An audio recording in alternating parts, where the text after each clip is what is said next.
good, Joel. Nothing was knocked over, but I think almost everybody felt it. Yeah, me too. I'm here in my office at Caltech, and it was a nice jolt. I was eating a salad and had to set it down and get under my desk. Yeah, it was a really good jolt. I was in the Mexico City earthquake in 2017, and I'll say the biggest difference was the duration. The duration of that was just a lot longer, and then like the whole building shook, and so it was a very noticeable difference immediately that this one just ended much quicker.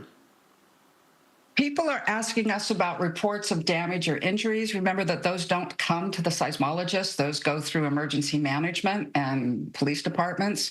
I have seen a report, I can't validate it, that there's somebody trapped in an elevator at Pasadena City Hall. But I don't know if that's true or not.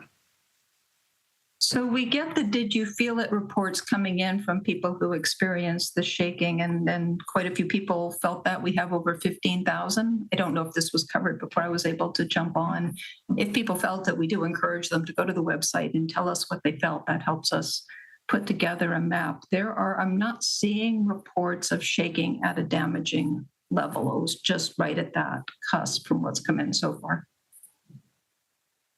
Thank you. And we have quite a few attendees right now, so maybe someone could provide another overview of the earthquake, what time it was, where it was, the magnitude.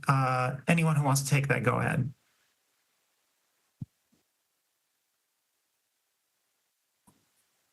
Sounds like a question for Alan. I was going to suggest, actually, I can do the Spanish one and give the English one to someone else, but I can do both of that too. Elizabeth, you can pick it up. I personally haven't had a chance to look at all the data yet. Sure. So at about 12. All right, so you have been watching CBS Los Angeles live coverage of breaking news, an earthquake, roughly 4.4 to 4.6 magnitude, felt by many, but fortunately no injuries or significant damage. Described by one person as a series of sharp jolts. Of course, this is a developing situation. We'll bring the rest to you later.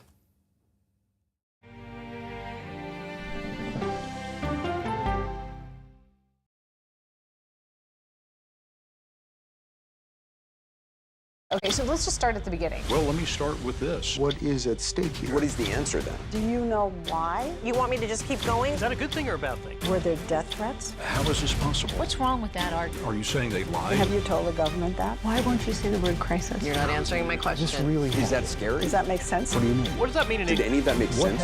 What's your response? What happened? Why? It's time for the CBS News Original 60 Minutes, Sunday on CBS and streaming on Paramount Plus. There is no more room in our city. New York City is receiving record numbers of migrants. Today, we're going to have more than 500 adults and children come through that door. Tensions rise as shelters reach max capacity. We don't have to take care of them. CBS Reports goes inside a crisis cities and families are facing as they fight to survive. The United States still has a glimmer of hope for people to come here. Fighting for a future. Now streaming on the free CBS News app. An original documentary from CBS Reports. Since you started La Soup in 2014, do you have any sense as to how much food you've rescued from the landfill? We've rescued 4.5 million pounds. I can't even fathom how much food that is. And that's one little person in one little city in America. We're going to call this chicken piccata. We did 450 of these meals today. This is the exact dish that you and I are going to have. Yep.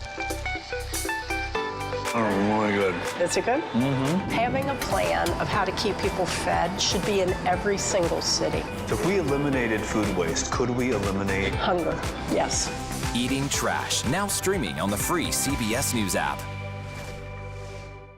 America Decides is your place for fact-based, unbiased reporting. At the White House, at the Capitol, on the campaign trail. What do you say to those in your party? Any cracks in the Republican Party? Our reporters and our anchors travel the country talking to voters like you about the issues that matter most. Immigration is really a factor right now that are going to be driving your decisions What would you say to those who say, look, that's just democracy at work? Listening to you and bringing your voice into our coverage. I want a strong, proud America. Is democracy on the ballot in 2024?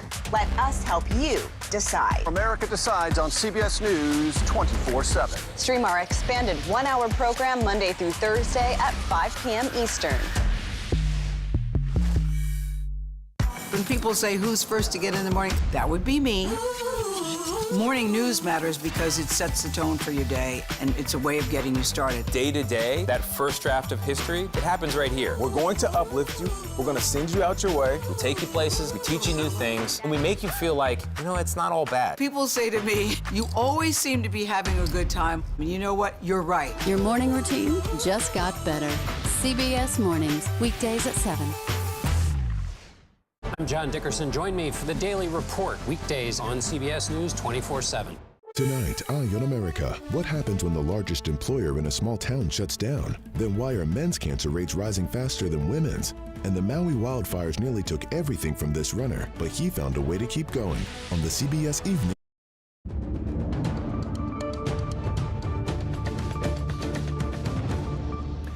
Hi there, I'm Tom Hansen. It's just about 4 p.m. here on the East Coast and 1 p.m. in California. That's where we're following some breaking news. A 4.4 magnitude earthquake happened a short time ago in the northeastern part of Los Angeles. The U.S. Geological Survey says it occurred just south of the Highland Park area. Here's a live look at Pasadena City Hall. You can see some kind of water coming out of the building there. We're trying to get more information on that. The LA Fire Department says it's in earthquake mode, and crews are surveying the area for damage. And fire officials are urging people in the area to be prepared for any possible aftershocks. The National Weather Service is not expecting a tsunami in connection with this quake. We'll bring you more information as we get it.